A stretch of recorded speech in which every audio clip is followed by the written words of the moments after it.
best ever. That's what Peter Shilton said about Neville Southall. Shilton, England's most capped player, a man who spent his career chasing perfection, called the Welshman one of the most complete goalkeepers of his era. Think about that.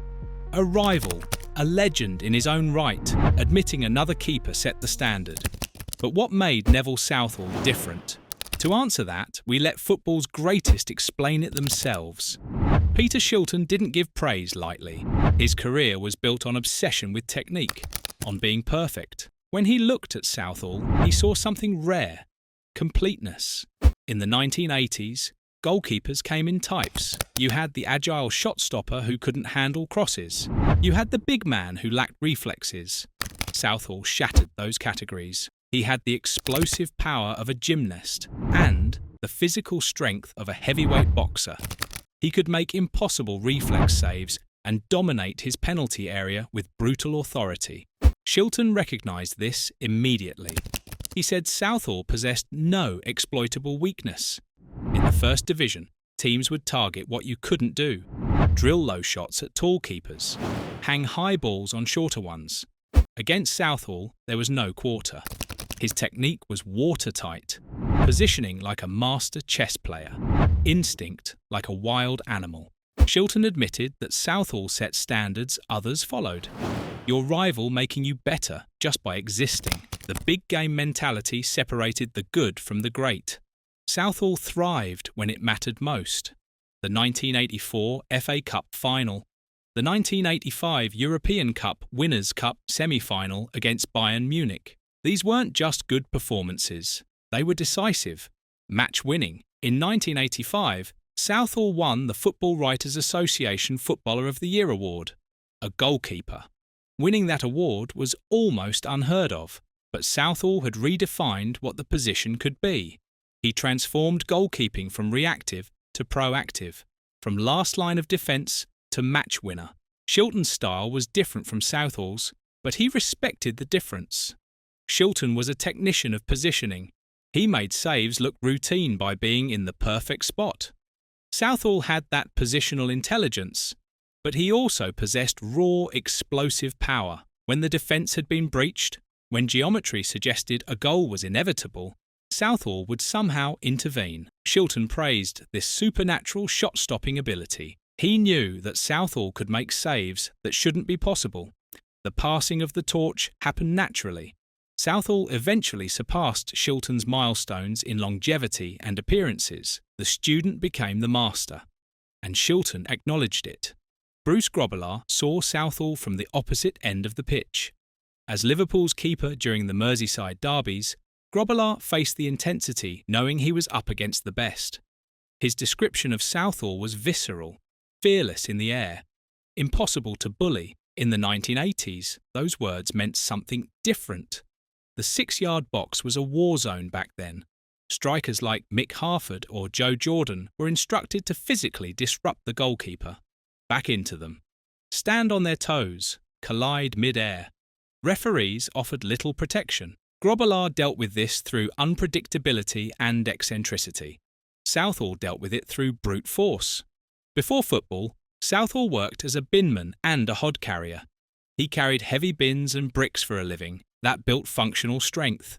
Not gym muscles, but real, dense power. When Grobbelaar says Southall was impossible to bully, he means opponents learned quickly that challenging him in the air was futile and painful. Everton's defence played with supreme confidence because any high ball was Southall's property. Grobbelaar called Southall a nightmare to play against. This wasn't just about the physical, it was psychological. In derbies and cup finals, the margin for error vanished. Grobbelaar knew that if Liverpool conceded a single chance, Southall would likely save it. That meant Grobbelaar himself had to be flawless. The pressure was suffocating. The nightmare came from Southall's relentless consistency. Grobbelaar, brilliant as he was, had moments of eccentricity. Southall was a machine. To play against him was to face a wall that didn't make unforced errors. This reliability, combined with his capacity for the spectacular, made him the ultimate adversary. Despite the fierce rivalry, Grobbelaar and Southall shared respect. They were the two best keepers in the land, pushing each other higher. Southall didn't just stay on his line, he controlled the 18-yard box. He was vocal, aggressive, decisive. He came for crosses and through balls, relieving pressure on his defenders. Grobbelaar recognised a master of spatial control. This dominance forced opposition teams to change tactics. They abandoned high crosses and tried to work the ball along the ground instead, a tactical victory won by presence alone. Ray Clemence understood longevity. Having played over 1,000 professional games, he knew the mental toll of maintaining high standards over decades. His praise for Southall centred on consistency over many seasons and his elite status among British goalkeepers. Consistency is the hardest attribute in goalkeeping. Many keepers have one wonder season, then regress. Southall was the best in the league year after year, from the early 80s well into the 90s. Clemence acknowledged this consistency validated Southall's mental fortitude. Maintaining focus during Everton's golden era, when he might be inactive for 80 minutes, required unique adaptability. Then, doing it again during their decline in the 90s, when he was besieged, required even more. Clemence rated Southall elite among British goalkeepers. This placed him in the pantheon alongside Banks, Jennings, Shilton and Clemence himself. Clemence essentially admitted that Southall was the rightful heir to the dominance Clemence and Shilton enjoyed in the 70s. As Clemence faded, Southall rose, carrying the torch of British goalkeeping excellence. Clemence highlighted Southall's positioning and reflexes. These attributes are often seen as distinct. Positioning is learned.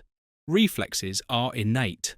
But Clemence recognised that Southall used them together to ensure longevity. Superior positioning minimised desperate saves that risk injury.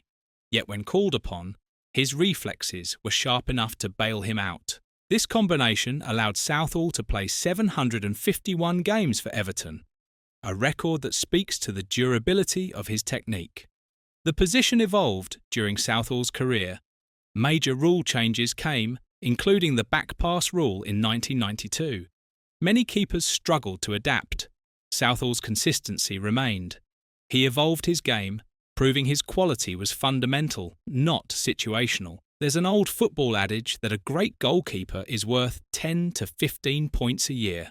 Clemence knew this value. He saw Southall doing exactly that for Everton. In the 1984-85 title season, Everton won the league by a landslide. Early in the campaign, it was Southall's consistency that laid the platform. Clemence recognised that without Southall, Everton's golden era might have been far less glittering. Gary Lineker offers a unique perspective. He played against Southall and with him. As one of the most prolific strikers in football history, Lineker understood what made goalkeepers great from the worst possible angle. He credited Southall for saving games Everton should have lost and being decisive in one-on-one situations. Lineker mastered the one-on-one. His game relied on speed, timing and waiting for the goalkeeper to commit before slotting the ball home. But he described Southall as decisive in these situations. Most goalkeepers hesitate, caught between rushing out and staying back. Southall dictated the terms of engagement. His technique was to stay on his feet for as long as possible, presenting a massive barrier. He refused to sell himself early. Lineker noted this forced strikers to overthink. Instead of playing their natural game, they would try to be too precise, aiming for the absolute corners because Southall covered everything else. This psychological pressure often led to strikers missing the target entirely. A victory for Southall without touching the ball. Lineker admitted that strikers adjusted because of him. The ultimate compliment to a goalkeeper's aura. Lineker openly credited Southall for saving games Everton should have lost. This challenges the traditional view that football is decided by goal scorers.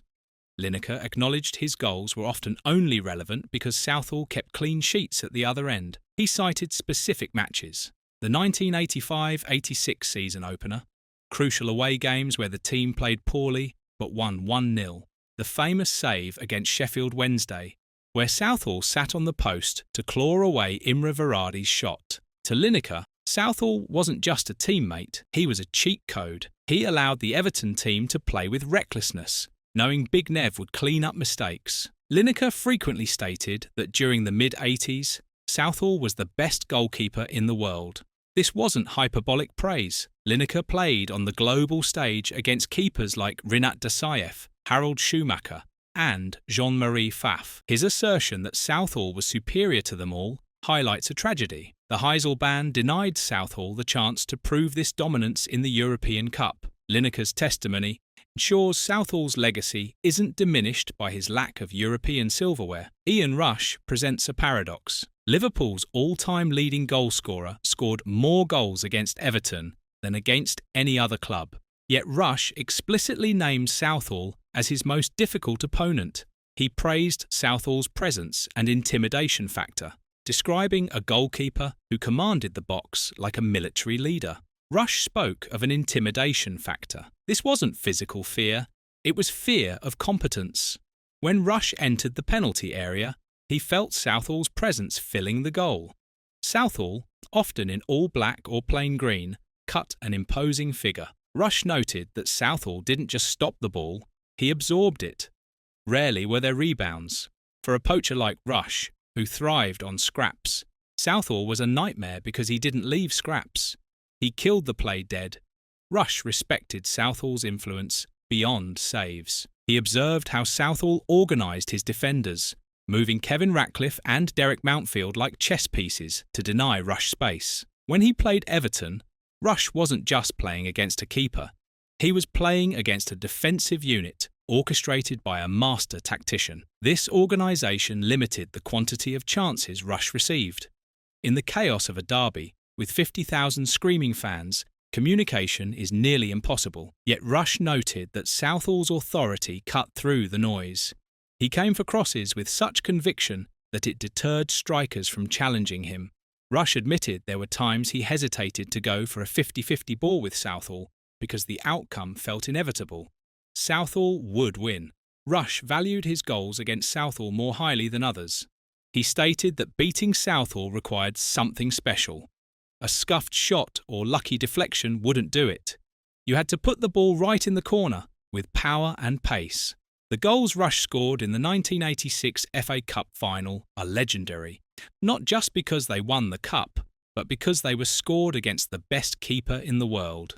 Understanding why these legends love Southall requires examining his backstory. Before becoming a professional, Southall worked as a bin man, a hod carrier, and a waiter. This isn't just trivia, it's the foundation of his character. That functional strength from manual labour gave him density and stability. He could shrug off challenges from centre forwards. He was physically hardened before stepping onto a professional pitch. The legend that he was banned from training at Bury for training too hard aligns with the mentality of a man who knows the value of work. Southall treated goalkeeping not as glamour, but as a job requiring doing. This blue-collar approach resonated with his peers. He didn't seek the limelight. He sought clean sheets. In an era drifting towards celebrity culture, Southall remained authentic, scruffy and unpretentious. He let his gloves do the talking. He fit the lone eagle archetype perfectly, famous for sitting apart from teammates before games, reading the Racing Post or staring at the wall.